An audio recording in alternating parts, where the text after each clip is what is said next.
Folks, this is not polite magic. Greetings, everyone. I'm glad to be here, and I'm glad that you are here. Today's jank is in Historic, and we're trying to bring some good old-fashioned Knight of the Reliquary to the Historic format. It is kind of one of those cards I've really enjoyed for a long time, and there was a time when it was just an absolute powerhouse in Modern and everything like that, and I have very fond memories of this card in general. It does really cool things, and as you all know, I have a bit of a weakness for Selesnya colors in general. So what is it we're actually doing? Well, Knight of the Reliquary is a cool card, 3 mana 2/2, but it gets +1/+1 for each land in your graveyard. Okay.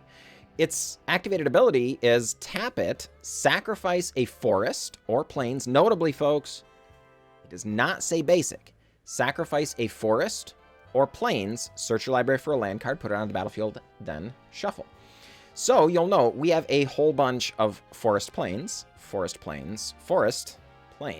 cards in the deck, right? Just so any of these cards can be sacrificed to go and find a land card. Does not say basic here either. So we can sacrifice a Scattered Groves or whatever, and go and find any one of our utility lands. Now, our suite of lands available to us in Historic is not exactly as robust as some of the other formats have, but what we do have is not a lot of land hate in general. There are no Blood Moons and things like that to contend with, so there's a lot of decks right now that just aren't running very many basics at all. You know, there's Jund decks, we've even seen Grixis decks lately, things like that, and some of them have actual 0 basics in them. So Ghost Quarter says, destroy target land. Its controller may search their library for a basic land card, put it onto the battlefield, then shuffle. So we kill a land, they go get one to replace it. If they only have 2 or 3 basics, notably this doesn't say destroy target non-basic, it just says destroy a land, so we can go after their basic lands and eventually run them out of basic lands in their deck, and then run them out of lands. Hopefully. How are we doing that? There's only 2 Ghost Quarters and a Field of Ruin. Well, Ramunap Excavator. You may play lands from your graveyard. Knight of the Reliquary sacrifices a forest or plains, goes and finds Ghost Quarter. Ghost Quarter plus Ramunap Excavator is destroy a land every single turn. Dryad of the Ilysian Grove. You may play an additional land on each of your turns, so now we're destroying 2 lands on every turn. Azusa Lost but Seeking. You may play 2 additional lands on each of your turns. So, if we have a regular land drop, and Azusa, a Dryad of the Elysian Grove. Now, Azusa is legendary. Dryad is not legendary, so we can actually have more of these. But that's 4 land drops a turn. We can destroy as many as 4 lands a turn with just the Ghost Quarter in play. Now, you're saying, yeah, but you're kind of living in magical Christmas land here. There's so many different moving parts, and to a certain extent, you're right. So, you know, I'm tempering my expectations on how many wins we're hoping to get with this deck, because it is going to be a lot of fun. I don't know how many wins we're actually going to get, but we are looking to have a great time. The other key component here is Collected Company. We are running 30 creatures, so we shouldn't have too many straight up whiffs with Collected Company. But some of our hits aren't that great either. You're never excited when you get a Llanowar Elves or a Tangled Florahedron off of your Collected Company. But specifically, the Tangled Florahedrons are kind of important. We're running 20 conventional lands so that we don't flood out, right? And since we're kind of low to the ground, we need to make sure we're hitting our combo pieces and things. But we do have a whole mess of MDFCs, so we can also make sure to hit our land drops. So we're technically running 20, but with the 4 MDFCs here, we're actually running 28 lands, which is a lot, right? But hopefully these will do things. This is technically some removal. This is a creature that grows. So this is kind of a payoff as well. Then we have just a few other cards. Scute Swarm, another one of our huge payoffs. If whenever a land enters the battlefield under your control, create a green insect creature token. So if we have this, a couple of lands in the bin and a Ramunap Excavator, we just make a billion Scutes or something like that. You know, then we have, you know, Collected Company can of course find that as well. We do have Murasa Rootgrazer to help us make additional land drops where we can put a basic land from our hand onto the battlefield, or we can return a basic land we control to its owner's hand, just a 1-of. Elvish Reclaimer is our backup Neither Reliquaries. This card is much worse. Much worse. Now, it gets +2/+2 as long as there are 3 or more land cards in your graveyard, but it doesn't keep getting +2/+2s. You know, this doesn't ever become a 6/6, or I mean a 6/7 or anything like that. It's only ever going to be a 3/4, which for 1 mana is good. The problem is its activated ability also costs mana. Pay 2, sacrifice a land, search your library for a land. Put on the battlefield tapped. Now, notably, this one can sacrifice any land. So theoretically, we could sacrifice a Fabled Passage to go and find any land, like Field of Ruins and stuff. But the other key problem is this one also enters tapped. The Neither Reliquary does not enter tapped. It just puts it on the battlefield, right? So Elvish Reclaimer, putting the land back onto the battlefield tapped makes it so you can't just go off with Ghost Quarter all on the same turn and stuff. But it's a nice backup piece for, you know, getting the whole loop started and all that kind of thing. It also comes down and comes off of Summoning Sickness sooner. So we're going to try and make this work. And hopefully, folks, we're going to come up with some wins for our trouble. But without further ado, let's get to some games. Okay, folks, well, we're going to try it. We are going to obviously start on their Elvish Reclaimer on 1. If we get an untapped land, things get interesting next turn. You know, how do we... We would have a million things to do. Oh, crud, Thoughtseize. Yeah, they're going to take our Collected Company.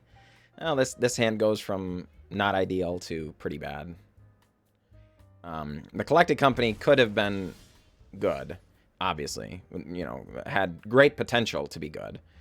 But the fact that it's gone now is pretty not ideal. Not getting an untapped land there also. Not ideal. Oh, okay. Our opponent's just on discard tribal. Okay. Well, not particularly thrilled about that, but it's fine. Ramunap Excavator. Sure. I mean, we're not thrilled about this, but our opponent likely has cards that make both players discard and everything. These types of decks typically end up empty-handed pretty quickly. So then they're drawing cards at the expense of life, typically, you know, Castle Locthwains and the like. So every point of life we take does, you know, is helpful. All right. Opponent going to exile our Dryad of the Ilysian Grove. Not particularly thrilled about that, but it's fine. Again, not the end of the world either. Opponent passes. We get a Tangled Florahedron. Let's see here. All right. Well, let's go ahead, activate our Elvish Reclaimer, sacrificing a Plains. We're going to go ahead and grab a Fabled Passage. And then bring our land back in and cast a Tangled Florahedron here. Get in with our Ramunap Excavator. Again, we're just trying to tax their life total as much as possible. It's also strongly possible they have a board sweeper coming up.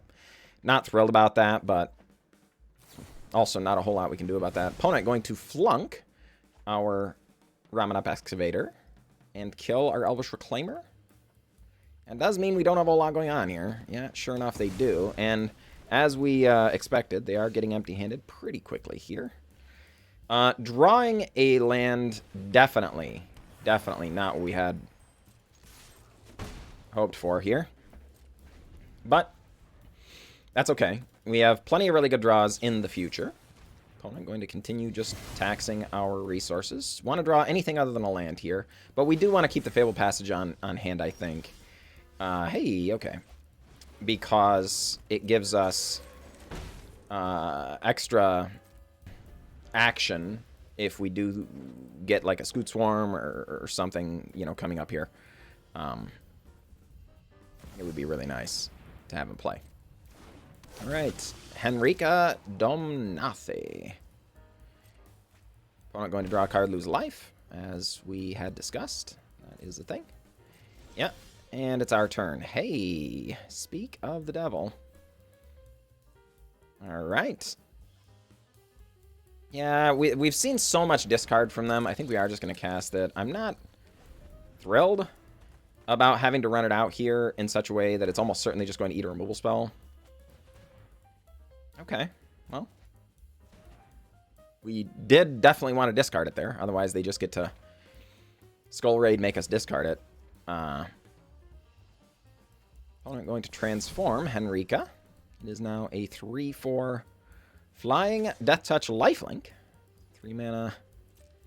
Can have it do things. Alright, our turn. Okay, well, this is questionable. I am not sure, folks.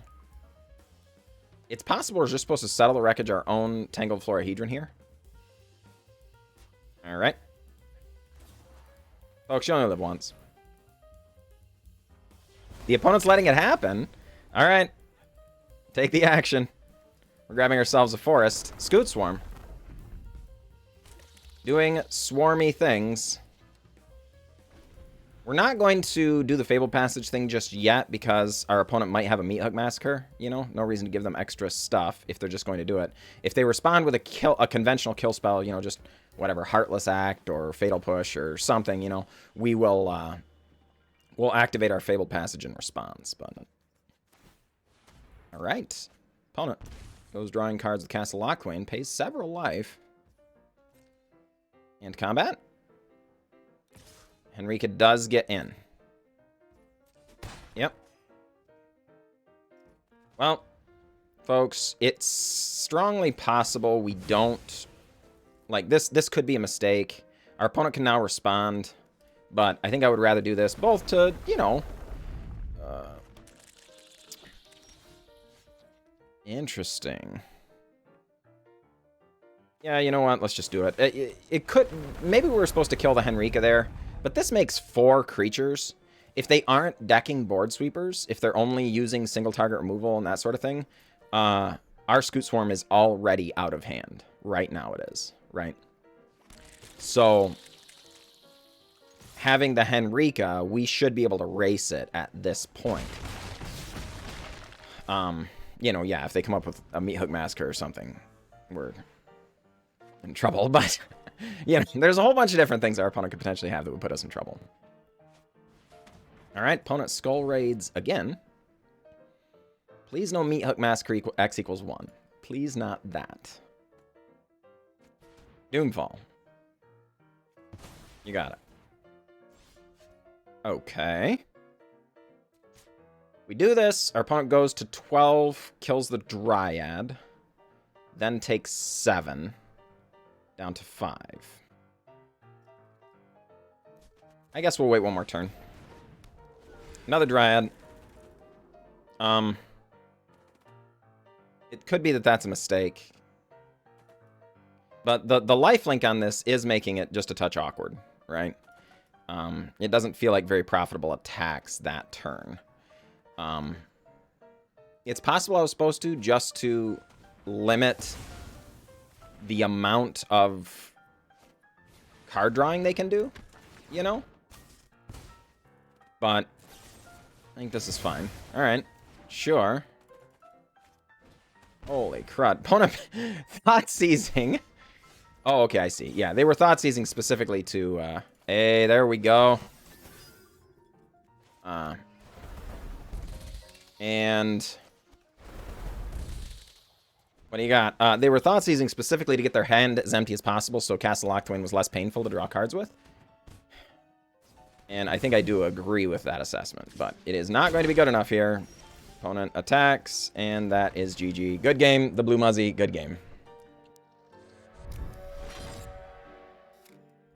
Alright, folks, you're up against Old Money Rich. Good luck, Old Money Rich. And yeah, this is a little weird. On 3-drop Tribal here, but I think we are going to keep it. The Tangled Florahedron on 2 is pretty good on the play as long as we draw another land. You know, not great if we don't, but as long as we do, it's pretty good. Also, if they kill our Tangled Florahedron that we cast on 2, that is also a huge disappointment. So I guess if they play basic Mountain here or basic Swamp here, I will probably just play Tangled Florahedron as a land drop instead of hard casting it. Just to make sure we get to play Magic here. You know, start casting our 3-drops. Okay, Stomping Ground. How do I feel about that? I think this is going to be Jund's Sacrifice is the most likely scenario. So I think our Tangled Florahedron should be safe, at least for this turn. So we'll get that down. Then get down a Knight of the Reliquary, I think. Sure enough, it does look like Jund's Sacrifice. No black mana yet, which is good. Another Gilded Goose. Sure. Own it. Passing through their turn? Sure. Sure. Okay, there we go. Yep. Going to miss land drop here. That is a serious bummer, but just Knight of the Reliquary. Pass. Yeah, we wanted anything other than the Settle here. Almost any other card in our entire deck, actually. We have a million lands we could get. We have a million creatures that are also lands. You know, more Tangled Florahedrons, some Kazandu Mammoth stuff. Any of that would have been good. I guess we wouldn't want another Azusa. And Dryad of the Ilysian Grove would be good, but not amazing, sort of thing, you know? But, you know, whatever. It is what it is. As long as they don't kill the Knight of the Reliquary, we can start making land drops and things starting next turn, so. Not the end of the world. Our opponent does now have a Witch's Oven and a Ravenous Squirrel on board, as well as the couple of Kalani Garden tokens, a couple of Gilded Geese. They currently have 8, 9, 10, 11 permanents on board on turn 3. That's right, folks. 11. That is a lot. But, you know, that is one of the really good things about their deck, is just how incredibly efficient it can be. Our opponent being very, very deliberate, though. Very, very deliberate. Holy crud. All right, finally. Yes. Feels good, man. All right, so we're going to go with a white, colorless green for Ramunap Excavator. Our opponent going to start waiting again. Okay. Please. Alright, finally resolves, thank heavens. Alright, so we can sacrifice a Temple Garden. We're going to do that right now because, you know, our opponent is playing very, very slowly. So I want to, you know, not have to worry about all the triggers and things that could be happening. And we're going to make our land drop, of course, with our Ramunap Excavator from the bin. That much is very, very good. Dryad of the Ilysian Grove or Azusa being able to come down next turn would also be really good, potentially. Oh, crud, Corvold the Fakehurst King! Yeah. Well, opponent going to draw a million cards here. Just a million. So we might have to do Settle the Wreckage-y things here. No blocks. Hey! That's a good one. So let's pass through the turn. We need them to attack with the Corvold. Before getting too much value, it looks like they're just going to Value Town right now. But it is what it is. We need to wait for all of our activations and things like that. I wonder if we're just supposed to Blast Zone here. No, let's wait. Oh boy, they are attacking. Okay. So we can blow up the oven and the geese with Blast Zone when the time is right. Presumably they're going to Witch's Oven now. Our opponent, yeah, deep in the tank. Our opponent's a very, very deliberate player. It's quite possible this is, you know, one of their first reps with the deck, I think. Because, you know, they're being very careful about the decisions they make. I think we are going to go after a Ghost Quarter. Because with this Settle the Wreckage, they're probably not going to have a ton of extra basic lands. Oh my goodness, they have none? Oh, folks. We're absolutely going after a Ghost Quarter here.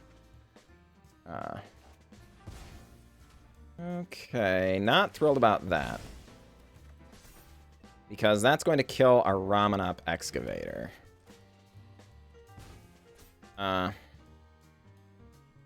So I guess... Do we go after Ghost Quarter or just Field of Ruin here? Yeah, let's go after Ghost Quarter. Let's just go to town. Yeah, this stinks, but it is what it is. Because we would be able to really, really punish our opponent's mana base by continually playing them from the graveyard. Hey, yes. Okay, so this is still just a touch awkward, but yeah, Fabled Passage from the graveyard for a green source. Knight of the Reliquary activated. Sacrificing a Plains for another green source for Azusa. No, darn it. That doesn't do what we needed either. Oh. Yeah, well. Let's just Ghost Quarter you. Right now. Take you off black mana.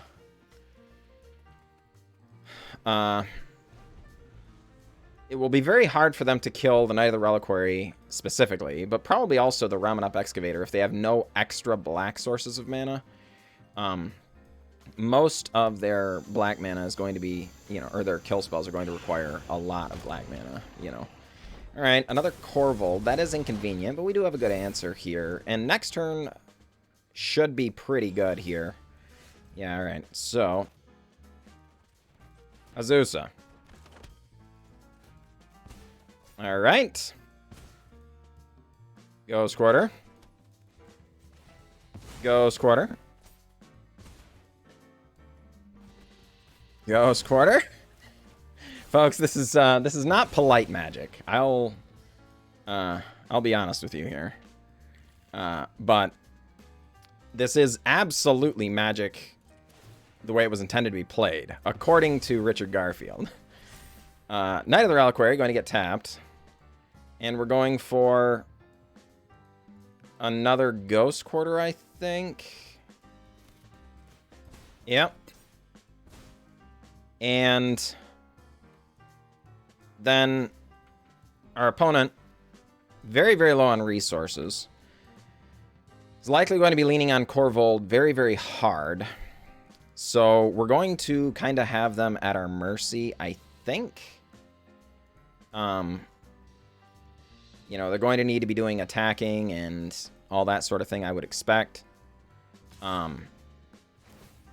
Opponent going to sacrifice that food, draw some cards. We take some damage, yep. That's a 6/6, but we do have the answer here in hand. I was complaining about drawing this second one earlier in the game, but we're definitely happy to have it now. Opponent has a Gilded Goose. Yep. So let's see. Dark Boar Pathway is the play. Alright, so Plains, Ghost Quarter, Ghost Quarter, and Old Money Rich, scooping him. Yeah, I don't blame them. They were never getting out of this, folks. GG, opponent, GG. Alright, folks, here we are up against Gilbin. Good luck, Gilbin. Yeah, this hand looks fine. The tap land's not ideal, but I think we are going to start Kabira Takedown tapped because we need to make sure we can cast Collected Company as early as possible here, you know? So, shock in. Tangled Florahedron on 2. Pass the turn right on back to our opponent. Please no Unholy Heats or whatever that other shock they run. There's a sorcery shock. Yeah, I said please. Gelben. I literally said please. I don't know how to be more polite than that. Not very nice, but okay. It is what it is. Ramunap Excavator. Going to come down. We have a redundant copy, so hopefully we'll be able to make our land drop next turn if they don't have another way of Unholy Heating or something. It does, this deck goes through their stuff so quickly, and they have the ability to cast things from their graveyard, so they, you know, they might only have 4 Unholy Heats, but it feels like they have 6 Unholy Heat. You know what I mean? Okay, interesting. Yeah, let's do that. And I guess a Llanowar Elves. Just to give us access to more mana, I think. Maybe we were supposed to attack there with the Ramunap Excavator. They're probably going to get Delirium here. They're almost certainly going to get Delirium here, I guess. So it doesn't hold or make sense to hold back and block if they're going to be in the air anyway. So that's probably a little bit of a mistake, I think. Sure enough, Expressive Iteration. Holy crud. That's a beating, folks. There goes an Arclight Phoenix. Yeah. And a land that they need now a sorcery, which is going to be the Expressive Iteration. But if they don't get... Oh, darn it. They found a Pillar of Flame. Alright. Yeah. Yeah. See, I was going to say, like... Then they got the Ox. Okay, as soon as the Arclight left, there wasn't going to be another creature, so they were going to lose the Delirium, which would have been really, really nice. Unfortunately, it's not going to matter. Our opponents just got it all, so... Yeah, it happens sometimes. I don't know, like, how we can get out of this. I think this is just GG. Because, yeah, we can collect a company, but we don't have the Settle the Wreckage or anything. We're going to try and bluff them a little bit that we have Settle the Wreckage. But I don't know, or, you know, I can't envision it working, you know? Yeah, it definitely doesn't look like it's going to work. Please! Opponent, be gullible. Don't. Yes, be afraid. Be very afraid. Unholy Heat. Save us! Collected Company, please save us. This would have been awesome, folks. Into the Ramunap Excavator. If our opponent wasn't playing Arclight Phoenix, where they just, you know, you're just dead to a bunch of flyers, you know, we could have, you know, done something cool. But alas, we died instead. So GG, opponent, GG. Alright, folks, here we are. Up against Nancam. Good luck, Nancam. And yeah, I think we can keep this. Going to start on a Tangled Florahedron tapped. Again, the biggest problem with this deck does seem to be early game tapped manas. Oh, crud. It is the mono brown deck, folks. So here's the thing. Our Ghost Quarters are typically just strip mines in this matchup. So we need to be able to find a way to get them out of our graveyard. So let's not fool around. We're actually going to start strip mining this turn, right now. Because our opponent is undoubtedly going to try and play a 2-mana Mana Rock next turn. Got him!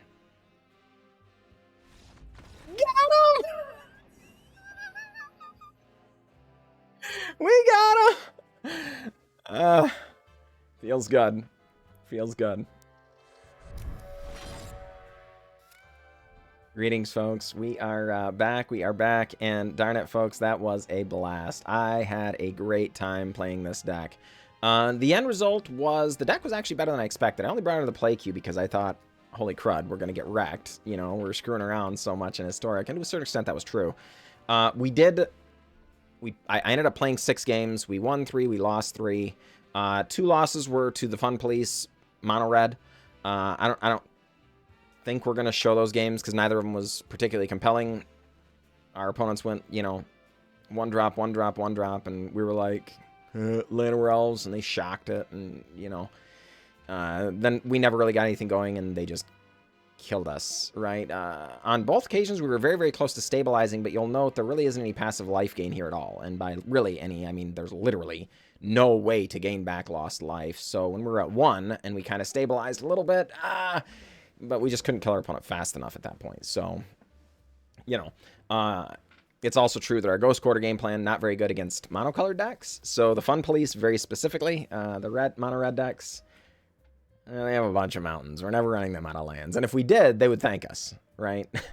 Because we would have to chew through their deck so much. We would just be thinning their deck, making it more likely to draw action, every single turn, right up until we finally ran them out of lands, 18 or 20 lands later.